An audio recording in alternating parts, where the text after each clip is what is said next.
पढ़ दूंगा, तो बस उसी में आप बात समझ जाइएगा, क्योंकि आज नाज़िम गुजर ने ठीक कहा कि भुट्टो शहीद की बरसी है, उनके हवाले से बात करें कि अगरचे बुत हैं जमात की आस्तीनों में, अगरचे बुत हैं जमात की आस्तीनों में, मुझे है हुक्म अज़ान ला इलाहा इल्लल्लाह। बात यह है कि आज मेरे ख्याल में यहाँ पे कश्मीरी कम्युनिटी जैसे यहाँ पे यूके में है और यहाँ पे भी कश्मीरी कम्युनिटी ज्यादा है, और मुझे खुशी है कि मैं नौजवानों से कोशिश करूंगा कि नौजवान मेरी बात को सुने। बुजुर्गों से तो मैं सीखता हूँ, जो मेरे सीनियर है मैं उनसे सीखता हूँ। हम हर तकरीर में सुनते हैं, ये नौजवानों से मैं खास तौर पे कहूंगा कि एक कायदे आजम रहमतुल्लाह अलैह और एक भुट्टो शहीद हैं कि जिन्हें वो इंटरनेट पे इंग्लिश में any time they can have research, proper research, detail research. भुट्टो.org पे जाएं, आपको भुट्टो का फलसफा पूरा उधर मिलेगा। भुट्टो.org आप ये लें और आपको फ्री मशवरा है, और आप उधर से भुट्टो साहब को सीखें। मैं एक ही पॉइंट पे बात करूंगा, बात थोड़ी सी शायद लंबी हो जाए, लेकिन पॉइंट एक ही है, क्योंकि हम बहुत सारे पॉइंट जब डिस्कस कर देते हैं तो हम लोग समझते हैं जी ये तो क्लीशे पढ़ रहे हैं, ये वही पुरानी बातें कर रहे हैं। जनाब अगर उनकी डिटेल में जाएं तो एक पॉइंट पे शायद सारे आज ना बोल सके, सिर्फ एक भुट्टो साहब की अचीवमेंट पे आज मैं सिर्फ इसलिए खास तौर पे एक ऐसी चीज को लिंक करना चाहता हूं। कश्मीरी कम्युनिटी जो इधर है, आप लोगों को पता है कि पाकिस्तान पीपल्स पार्टी जो बनी, क्योंकि आज हम शहीद भुट्टो की बरसी के हवाले से कर रहे हैं, तो भुट्टो क्या थे, भुट्टो ने पाकिस्तान पीपल्स पार्टी क्यों बनाई? वो कश्मीर के कॉज पे बनी, आपको पता है, ताशकंद के मुआहदे के बाद बनी। लेकिन आपको ये भी पता होना चाहिए, आप लिंक करें प्लीज इसको, और मैं ये बात कहना शुरू कर दिया मैं जब थोड़ा सा रिसर्च किया है।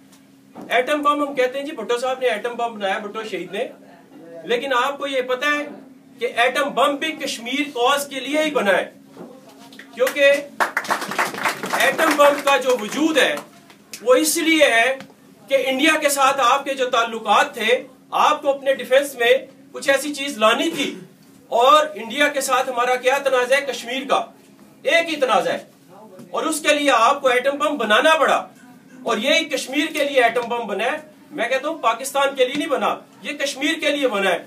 ठीक है, पाकिस्तानी भी मुस्तफीद होंगे, पाकिस्तान के लीडर थे, लेकिन एक सिंधी लीडर उठ के तो एक कश्मीर की बात करके, कश्मीर के लिए अपनी जान दे के, कश्मीर के लिए इंडिया के साथ टक्कर लेके और कश्मीर के लिए एटम बम बना के, आज लोग कहते हैं जी ये क्लीशे हैं, आप कुर्बानियों की बातें ना करें। तो ठीक है जनाब, आप इस तरह करें तो बस दफार कि आप शोहदाए करबला की कुर्बानियों को ना गिना करें, आप तहरीके पाकिस्तान की कुर्बानियों को ना गिना करें। अगर आपके पास कुर्बानियां नहीं है, आपके पास फलसफा नहीं है, आपके पास कोई जस्टिफिकेशन नहीं है अपनी कौम को आगे बढ़ाने के लिए, तो आप लीडर कहां से आ गए?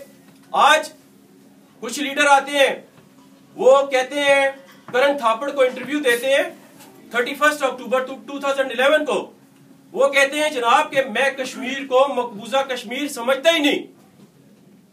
शेम है उन पे, वो कहते हैं मैं मकबूजा कश्मीर, पीटीआई के लीडर है, मैं नाम भी लेना पसंद नहीं करता उनका, वो कहते हैं मैं कश्मीर को, जो इंडिया की तरफ कश्मीर है, जिसे हम ऑक्युपाइड कश्मीर कहते हैं, वो कहते हैं कि निजी ह्यूमन राइट्स की वायलेशन है, मैं ऑक्युपाइड कश्मीर उसे नहीं समझता हूं। और फिर भुट्टो शहीद जब पार्टी बनाते हैं तो कश्मीर के मसले पे, जब भुट्टो शहीद पार्टी बनाते हैं तो फाउंडर एक सियासी लीडर होता है, उनका फाउंडर कोई डिक्टेटर नहीं था। आज आप फिदा ग्रुप बना, जुनेजो ग्रुप बना, जियाउल हक ने बनाया, जुनेजो फौत हुए तो फिदा ग्रुप बनाया, फिदा ग्रुप की ये लड़ी है नवाज शरीफ साहब की। तो आप, मैं साबित करता हूं ये तारीख से कि ये अभी वही इनके फाउंडर है जियाउल हक, ये कहते हैं नीचे नून ग्रुप बन गया। ये नून ग्रुप क्या है? अगर आप पाकिस्तान मुस्लिम लीग की बात करते हैं कायदे आजम की, तो वो तो फिर अगर वही लेके चलते हैं तो उसमें तो आपने डिक्टेटर्स को डाल दिया। लोग अब कहते हैं, ऑप्टिमिस्टिक बातें करते हैं जरा, ये तो हमारी तारीख है छोटी सी, जिसको मैं थोड़ा सा आपके सामने पेश कर सकूं। मैंने चैलेंज किया लोगों को अपने कारकुन की हैसियत से, आप यंगस्टर्स की नुमाइंदगी करते हुए, सीनियर से सीखते हुए, मैंने पीटीआई को भी, नून को भी चैलेंज किया है सोशल मीडिया के ऊपर, और वो भाग रहे हैं मेरे से। मैं कहता हूं आए मेरे साथ मुकाबला करें इकोनॉमी पे।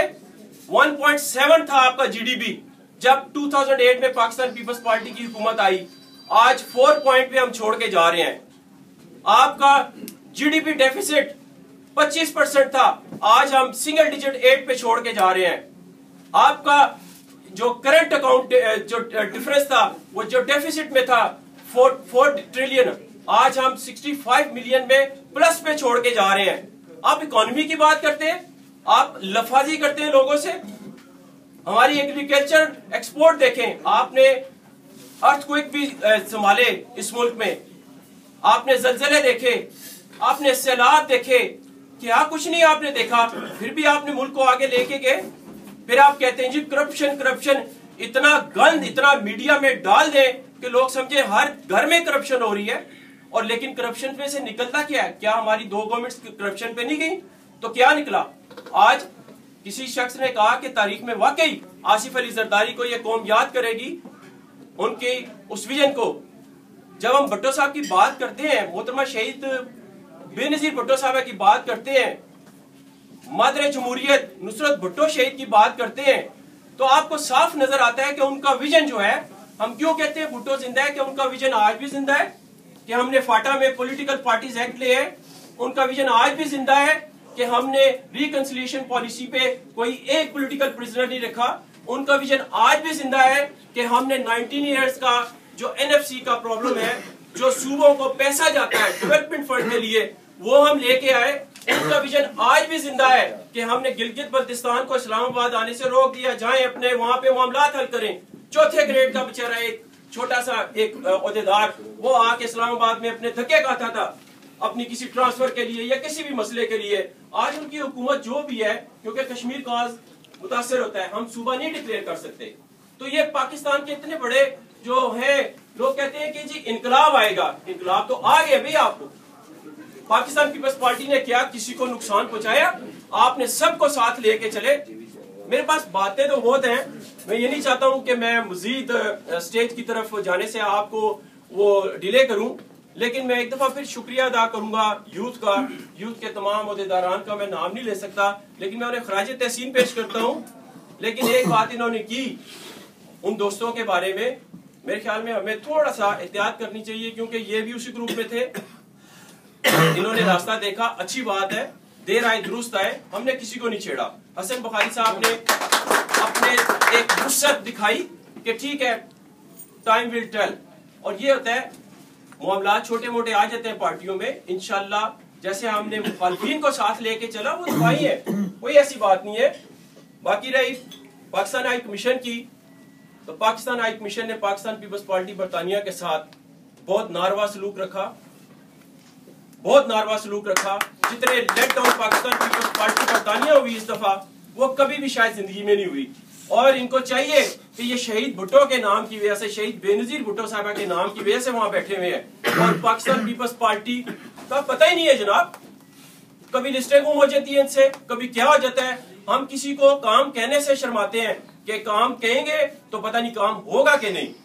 सालिस कियानी साहब हर जगह कहते हैं कि इनके दरवाजे खुले हैं, ठीक है दरवाजे खुले हैं, लेकिन काम सही तरह नहीं हो रहे। मैं इनकी बात को सेकंड करता हूं, इन्होंने कुशादा दिली का सबूत दिया, लेकिन ये भी अपने इख्तियारात से एक हद तक आगे नहीं जा सकते, सीधी सी बात है।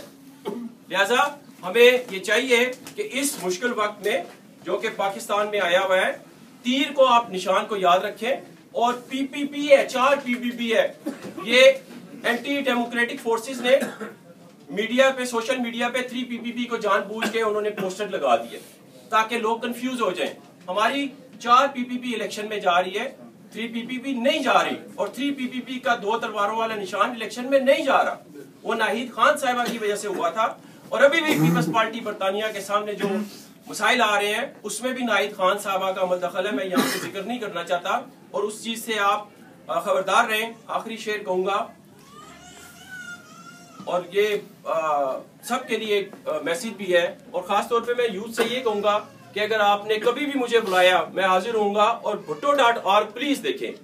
और ये लूटन की मैं जो यंग जनरेशन है, मैं इसलिए कह रहा हूं कि ये लोग, इन लोगों को ये जो प्रोपेगेंडा है ना हमारे खिलाफ, आप 99% मीडिया आज आप उठा के देख लें, 8-10 प्रोग्राम मैं डेली देखता हूं मीडिया पे। ये तो आप 2-4 देख लेते हैं ना, आपके पास टाइम नहीं इतना होता, तो मेरी जिम्मेदारी है, मीडिया सेल भी छोटा मोटा मैं चलाता हूं, तो मैं 8-10 प्रोग्राम देखता हूं।